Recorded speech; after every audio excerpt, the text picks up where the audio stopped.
Le moment le plus attendu est arrivé ici aux États-Unis d'Amérique avec la prestation de serment du nouveau président américain Donald Trump.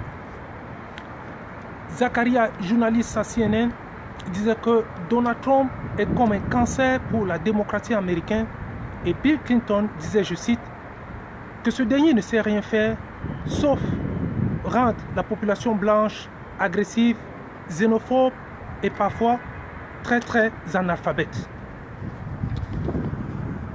Aucun candidat et président élu américain n'avait eu le culot comme le 45e président américain l'a fait durant la campagne présidentielle 2016. Le bras de fer avec la presse américaine, le conflit d'intérêts et surtout le manque de briefing comme ses prédécesseurs pendant la transition ont créé des tensions sur toute l'étendue du territoire américain.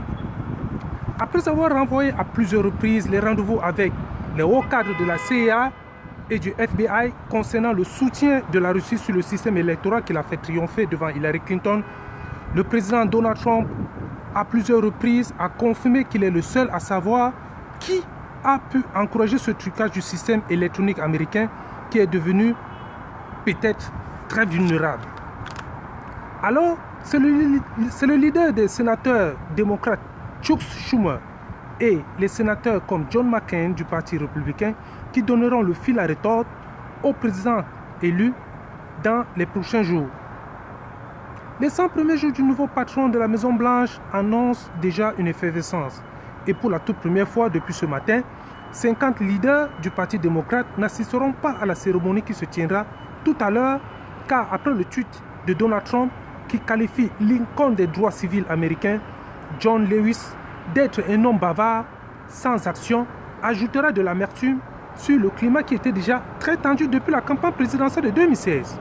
Une goutte d'eau vient de déborder le vase et juste après la cérémonie de ce matin, suivra les protestations dès demain. Les grands dossiers sont déjà sur le bureau ovale du nouveau locataire de la Maison-Blanche. La récréation est terminée, alors la moindre petite erreur sera fatale.